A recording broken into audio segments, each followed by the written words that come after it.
Hello everybody, and welcome to the Challenge Interlude. Like in God Hand, challenges can open up whenever you finish a chapter or other challenge modes. And you unlock all of the challenges by beating the game on Prime difficulty, which is the highest. We're going to be doing these challenges as Optimus Prime, and success is not guaranteed. Oh, hello, Megatron's shotgun from the movies. Success is not guaranteed, good gameplay is not guaranteed, all that is guaranteed is talking.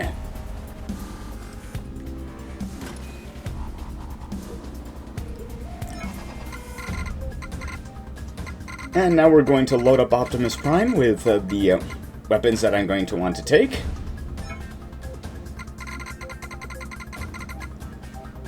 Man, we got a lot.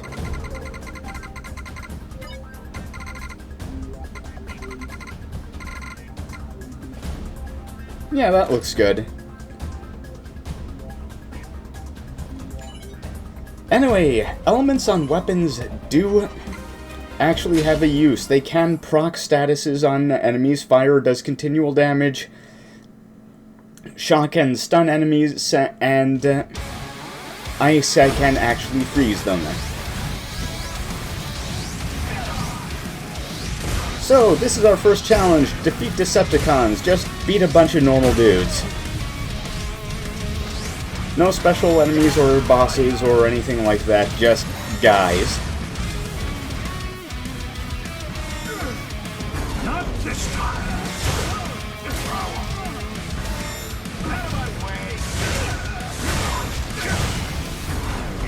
Maybe I should have picked a faster weapon for this. These are just regular guys. I'm not, like, fighting a monster or anything.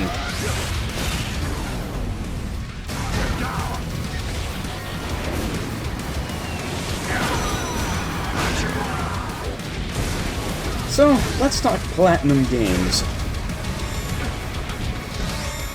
I do know that Platinum Games has projects on its own mind, even though Scalebound got cancelled. And I don't know exactly how to feel about them doing Nier Automata, because Platinum can do really good stuff with stuff that it really wants to do, and what Platinum really wants to do is superheroes, even deeply conflicted and flawed superheroes like Raiden. However, the games that Platinum has done that have been considered somewhat on the mediocre end, like Infinite Space and Teenage Mutant Ninja Turtles and a bit of Legend of Korra, they have been games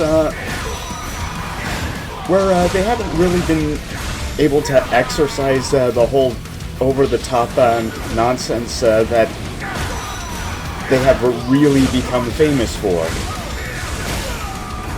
And I haven't played Nier myself, but I have watched a full playthrough of it done by the Super Best Friends.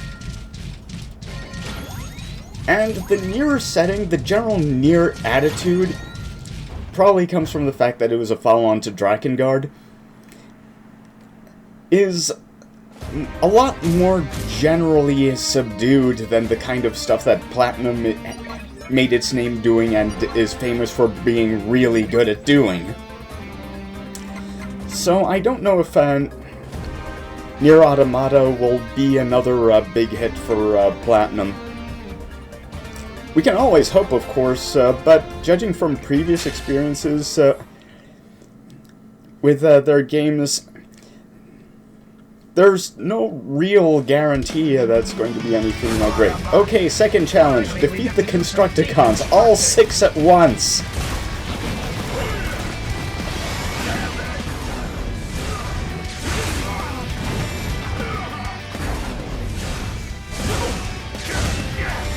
Thankfully, since we can actually hit for damage now, things may be smoother, but again, nothing is guaranteed.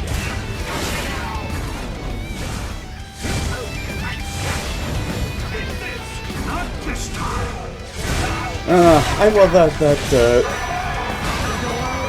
I love the trade-off of combiners, of most combiners in Transformers. Massive power at the expense of being dumber than a bag of hammers. And there are different reasons for each of the different Decepticon and even a few of the Autobot combiners to be complete idiots. For Devastator, it's because it only really can do actions that all the Constructicons agree on, which is a very short list. For the Stunticons, it's because everyone involved in making Menasor is a lunatic, and the Stunticons fear Motormaster more than they hate him, which is a pretty high bar. And for Bruticus, it's because, as far as I remember, the Combaticons weren't exactly the sharpest tools in the shed to begin with.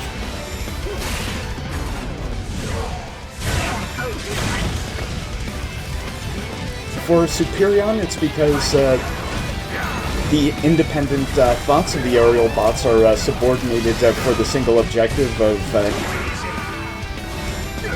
destroy Decepticons. And for Defensor, it has a similarly limited objective set. I still can't believe it's Grimlock that eventually solved that problem, though.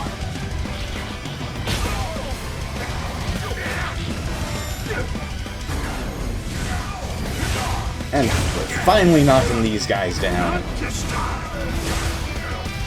So yeah, the big reasons to do these challenge missions are pretty much the same old ones you would do them for in God Hand. To get money, to get better stuff and stats and all that sort of thing.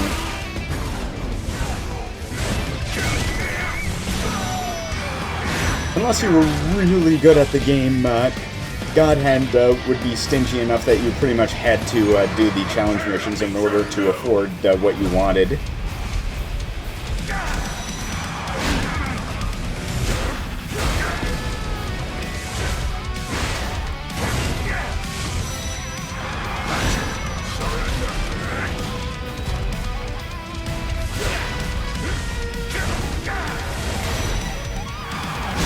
And I think the only Transformers figure that I remember owning was actually a Constructicon. I forget which one exactly.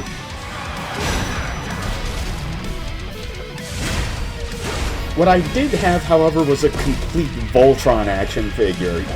All of the lines assembled together completely.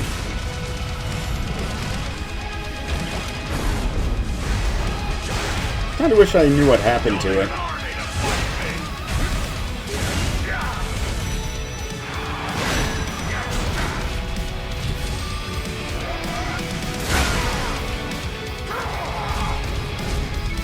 Alright, this is just what I wanted.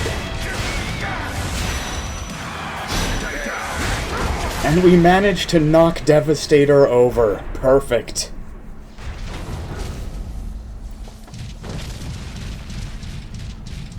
And I'll be taking this sweet loot.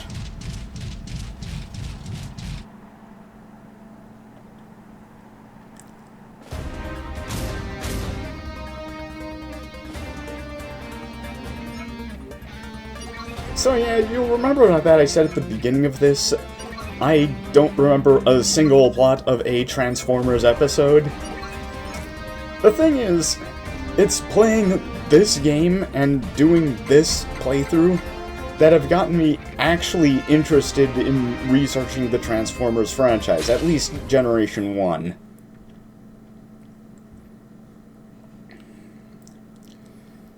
Because I keep getting the feeling that Transformers deserved a better show than it got.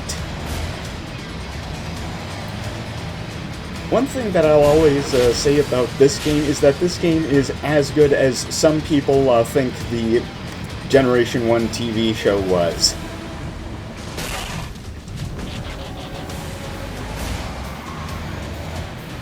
Because that show could be really silly. Hey, remember the time when there was Decepticon Day?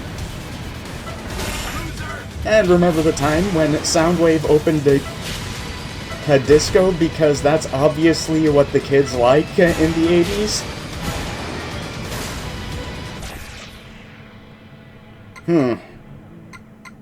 I'm gonna give this one another try.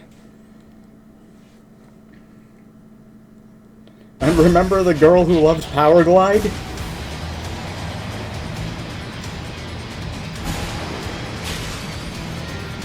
Yeah, I guess one of the show's saving graces, at least, is that it didn't have PSAs, not for any lack of trying. There are a few out there that were included in as bonus features on some of the other games, and even DVD releases of the show, if I'm thinking correctly.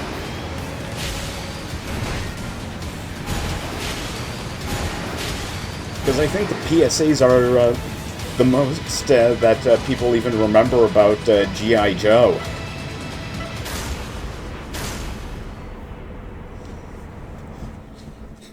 Of course, another thing that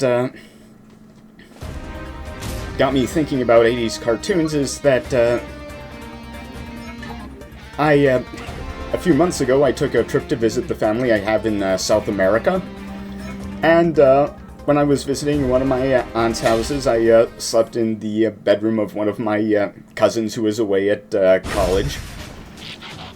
And in that bedroom, she still had some of her old Sailor Moon stickers up, and while there are some breeds of people who would be upset of being forced into sleep in that kind of room, I was like, well, even if I had a low opinion of Sailor Moon, I would still probably be like, yeah, I know what I watched in the 80s. I'm not going to judge anybody.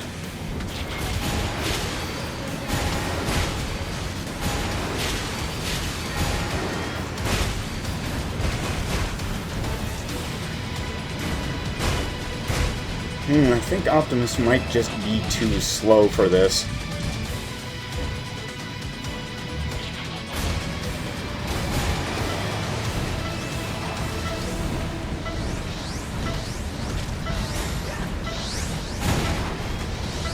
Because another thing that people forget about Transformers is that there are some problems with the franchise that didn't really start with Bayformers. For example, another thing people like to forget about Transformers is the episode featuring the unstable Middle Eastern nation of Carbamia.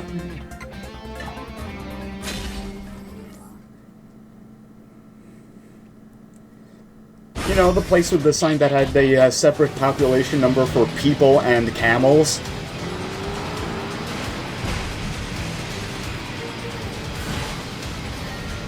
Alright, Sideswipe, let's do this.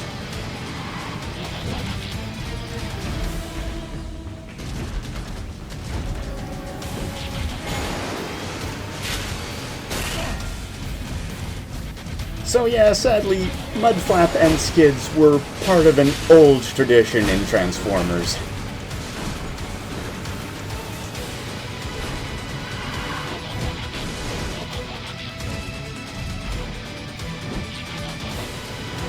Just one that we wouldn't have wanted to see returned.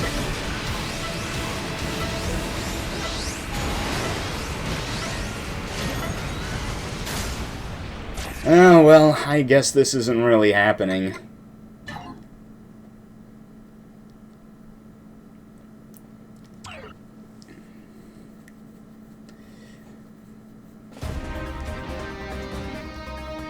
Well, we'll be seeing more of Sideswipe later.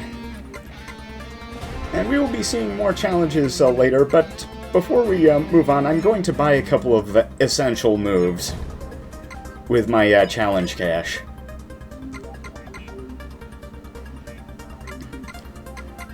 Okay.